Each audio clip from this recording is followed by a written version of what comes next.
We saved the hardest for last, and the hardest is the Speedo. And the E-body Speedos are hard for a couple of reasons. Number one, there's a trip odometer mechanism in there.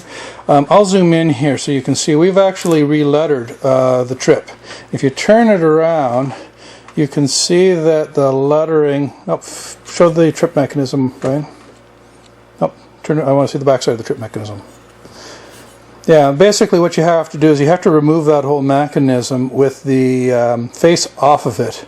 And then without taking the odometer or the trip odometer number segments out of it, essentially what you're going to do is you roll them around and apply the odometer tapes, and then put the mechanism back in, reattach the face, and retest the trip to make sure it works. So the trips are a little bit of extra work. We don't recommend doing the trip if you're new to refinishing gauges, but if you have a little bit of experience and you're comfortable taking the faces off, then you can do the trip. So your odometer relettering kit will include the trip, and you may or may not choose to put the trip on depending on your comfort level. Alright, so what we're going to do now is Brian's going to hold the speed cup, which is the aluminum cup attached to the needle pointer, and he's simply going to rotate slightly and lift away.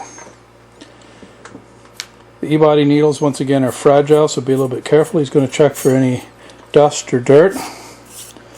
Make sure it's all nice and clean. And now what he's going to do is apply the decal. Once again, he's going to separate the speedometer face from the backing. Now, because of the two cutouts, one for the speedometer and one for the odometer and one for the trip odometer, you have to be careful that when you peel this, that you don't peel too fast or with too much force, because you don't want to cause a rip or a tear in the decal. Brian has essentially got the decal off the backing. Now he's going to put a handle up near the top. Now, do you notice the high beam light there? He's put the handle in a way that the high beam light is still exposed. So essentially, if you look at it now, every cutout in the decal is visible. And he's going to use that to get the maximum alignment quality on the face by having everything visible. He's going to slide it into place here by the handle.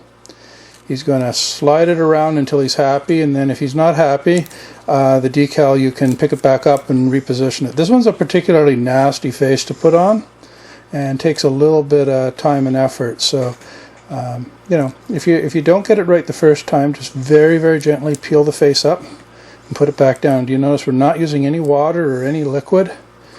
In this case, he wasn't happy with the alignment, so he's just going to peel the face back up. And then we're going to try this all over again and stick it down one more time.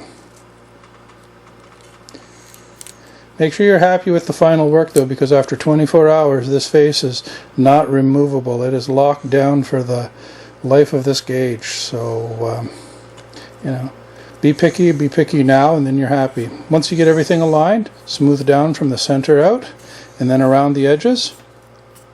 Make sure you don't smooth any creases into the gauge. Again, with the ridges and the adhesive, it actually should go pretty easily, but if you try to smooth too quickly, you can cause yourself a problem.